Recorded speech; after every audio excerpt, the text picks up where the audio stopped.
If you don't mind, can you tell me where you were and how you found out when Suge and Tupac were shot, and then obviously later when Tupac passed away? Yeah. Oh, I hate reliving this moment. When Tupac was shot, and because Suge was grazed by a bullet too, um, I was in LA. That same conversation that I had with him about him wanting to leave the label and why I wasn't letting anybody know that I was a rapper and a singer. That day I told him I had a flight booked to Vegas. I had a room at the Luxor. That was our favorite. That was like the Death Row Records hotel to stay in because it was very new and we felt like king and queens being in there. I told him in that same conversation that I had canceled my flight and my room. And he was like, why? And at the time I didn't know, but I wasn't feeling good. And I found out later that I was pregnant. But when I found out that he and Suge had been shot, I was at home. And Eric B called me. And he was like, I got something to tell you. He said, I got some bad. No, he said, I got some really bad news. And I was like, what? And he was like, your man's been shot again. In his New York tone, yo, your man's been shot again. And I was like, my man's? And he was like, Tupac, Pocky. I used to call him Pocky. And he was like, Pac, he been shot again. And I was like, he been shot again? How? Why? Like, what happened? Where are you? And he said that they were entouraging on their way to 662. And a car drove up and shot him and made a right turn. And he wasn't the only one got shot. Your man Suge was grazed by a bullet too. And I was like, grazed by a bullet? And he was like, yeah, in the head. In the head, son. Your man's and them been shot. I'm in LA. I'm in shock. But then he says this. I said, well, is everybody okay? He said, man, your man's pop literally walked himself to the ambulance. So he gonna be all right. And I'm like, okay, but more details. He like, I think you should get to Vegas. You should just come to Vegas.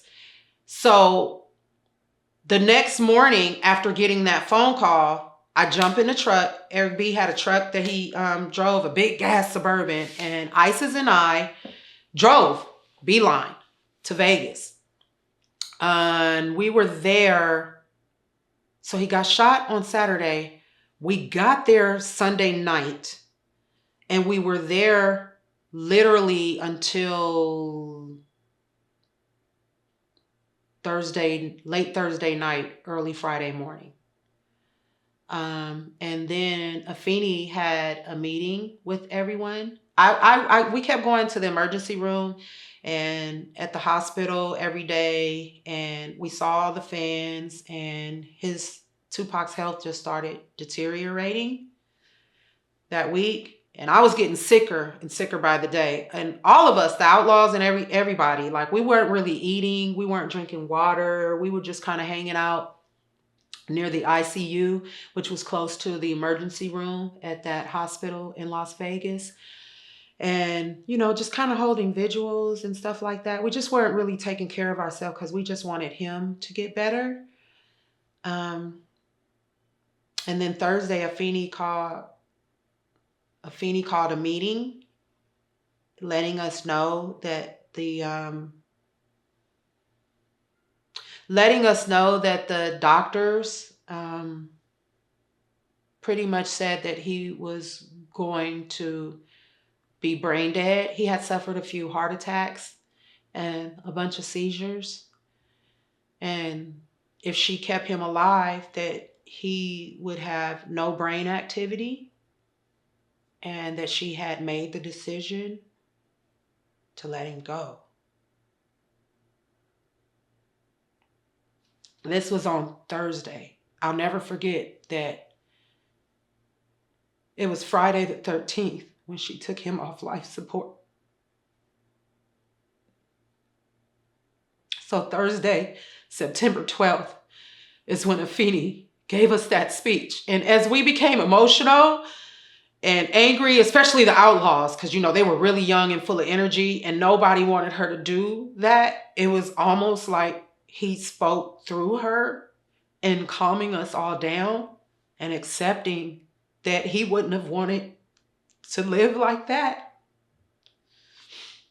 And that it was important that we made peace with her letting her son go and that we were all going to be okay.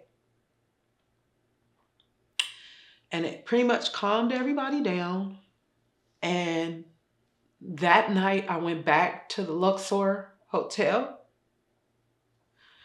and I went to bed and I got up early that Friday morning, September 13th, 1996, and about 4 in the morning. And I left ISIS. I drove back to LA by myself, all the way back to Can-Am Studios. And by the time I made it to the studios, when I pulled in through the alleyway, there were it was like a visual. There were candles lit and there were pictures of Pac. And I knew then that she had took him off life support.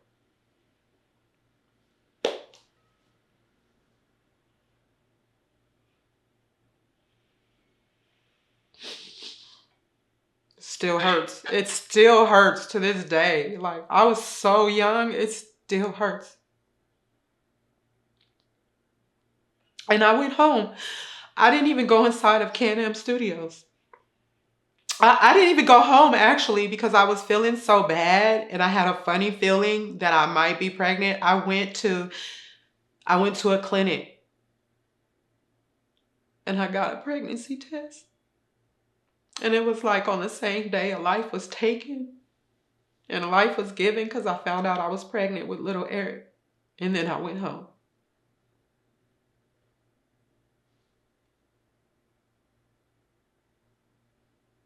Were you able to see Tupac when he was in the hospital or no? No. I was actually, um, I was being escorted back. Isis and I were being escorted back to see him. And then there was this guy from the record label. I didn't even know who he was. And like I said before, um, there were people at the record label that I didn't know because employees at the studio and employees at the record label were different. I think his name was CL. He stopped us for some reason from Afeni. Afeni told Isis and I that it was okay to go back and talk to him.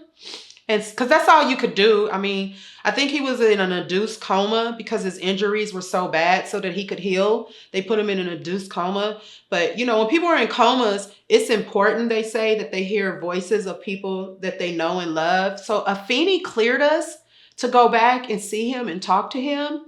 But this guy, CL, whoever he was a real uptight guy. That's what I remember. He literally jumped in front of Isis like this, me and Isis like this. Like, no, y'all can't go back there. So I didn't get to see him that whole week because of that guy. And I think his name was CL. I'm not sure. But there was a man that worked at the record label that stopped us, even though Afeni gave us clearance to go back there and see him.